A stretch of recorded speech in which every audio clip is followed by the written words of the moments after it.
And she was singing through me because I couldn't have done it alone.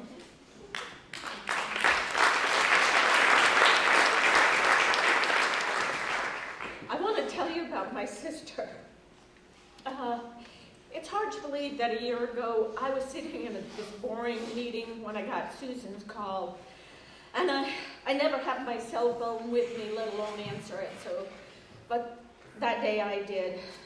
I knew that Sue was upset the minute I answered the phone, but she told me to call her later. Nothing doing. She was hurting, and I wanted to know why. She told me she had a brain tumor, and those two little words changed my life and everybody else's in this room. I couldn't get to Vermont fast enough.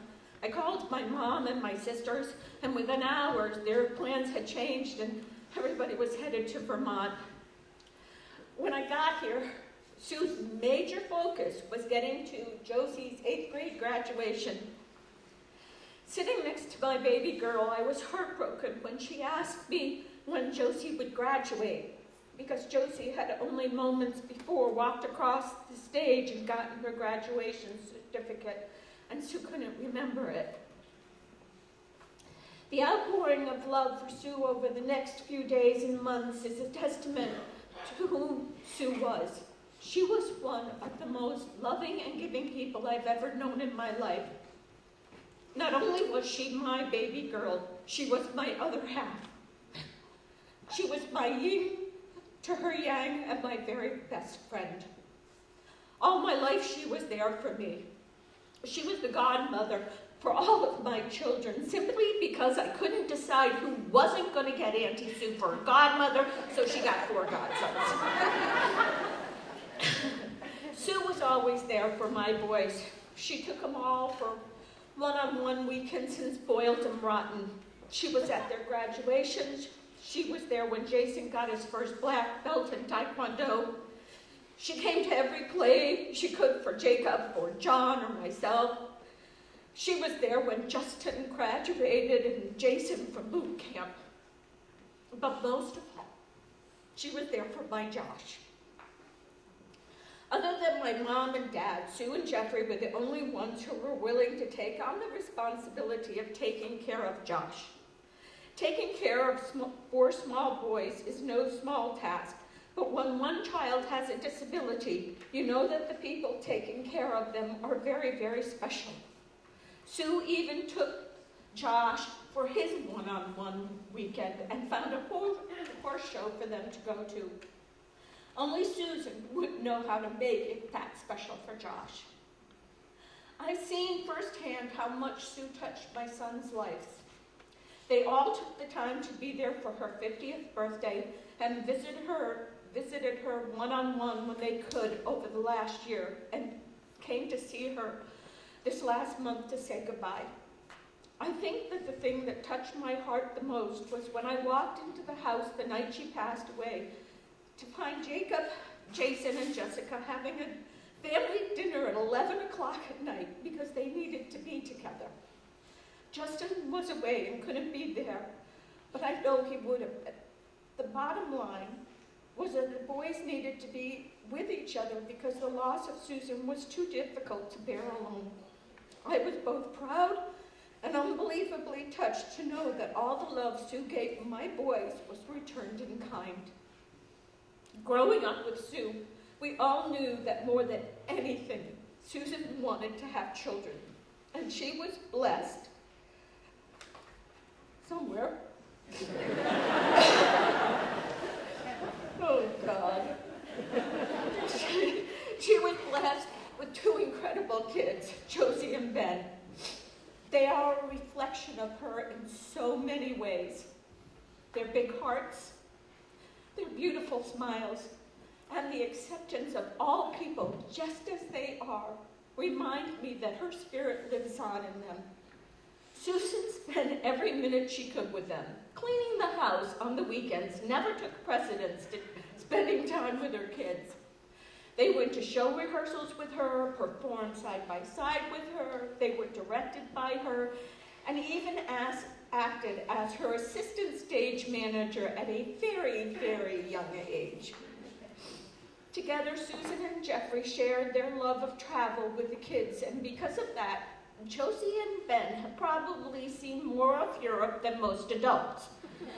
We all got to live vicariously through their Christmas cards, sharing their trips to Italy, France, and the UK. But most of all, she loved PEI, and the plan was one day to retire there with Jeffrey. Plans change, but I know that her love of PEI lives on in Jeffrey and the kids. Susan was also a loving and supportive wife. She met Jeffrey when he was a consultant, encouraged him to take on the role of primary caregiver for the kids, and helped him to launch his pizza business, Sous Chef Extraordinaire. The bottom line is that Sue loved Jeffrey enough to let Jeffrey be Jeffrey. She understood the importance of never trying to change people to be the way she wanted them to be. She simply loved them for who they were, which is one of the greatest gifts any person can give to another. Susan was one of the hardest working women I know, whether it was at her job, 18 hours a day, directing, producing a show, or being on stage. She was awesome. I will never forget when I saw her perform in I Love You, You're Perfect, Now Change. I hadn't heard her sing in a long time, and I was blown away by how beautiful her voice was, and not to mention how funny she was. I thought my boys, Jacob and Jason, would die of shock when they saw her, and my name is Alice. She stood on a chair, slinging her jacket over her head as she ogled the Chippendale dancers on stage, and the cat calls, we're not going to go there. Anyway, Jacob and Jason said to me, Mom, that's simply too much information to know about my aunt. I can go on and on about what a great director, producer, and friend are to all of the theater groups she belonged to, but I know that others are going to share these memories with you. What most people don't know about Sue is that 18 years ago, she saved my life. I had lost my way, and I didn't know how to find the way back to who I really was, and had sought to kill my pain through alcohol. No one in my family, other than my husband and my two oldest sons, knew that I had a drinking problem. Susan was down for the weekend, and I had too much to drink the night before. As I looked in the mirror, I hated who I saw, and I needed help. I asked Sue to come up and talk to me and told her, I'm an alcoholic, and I need help. I need you to find me an AA meeting, and then I need you to take me, because I don't think I can get there on my own. I was terrified, and I was ashamed. But Susan didn't judge me, or yell at me, or tell me that I was a loser. She loved me enough to find me a meeting and stood by me as I walked through the doors of AA for the first time and went to my first AA meeting with me. My life began again that day, and I owe it all to my baby sister. Susan's touched all of our hearts and souls and left a void which will be hard to fill. The question is, how do we go on from here? For me, the answer came to me the day after she passed when I read the following. Often God shuts a door in our face and then opens the door through which we need to go.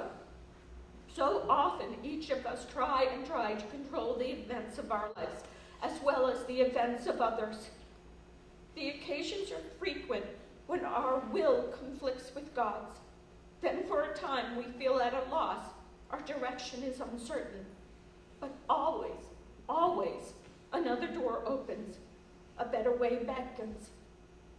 How stubborn we are, and how simple life would be if we were daily to fully turn our lives over to the care of God. Sue turned her life over to the care of God when she placed her hand in his and walked side by side with him into his kingdom, where she was greeted by my dad. Some people may say that God has taken Sue from us, but I don't think that's true. Sue lives on in our hearts. Her light shines through her children. She talks to me daily and guides my steps, and I know without question that she will never leave me. God didn't take her from us. He received her into his kingdom because there's something very special, what she still has to do for him. When all of you leave here, please take a candle with you. It's to celebrate my baby girl's life. I want you to, when you light it, remember a special time that you shared with her that brings a smile to your heart. And I know that Sue will hear it, and she'll be smiling right along with you.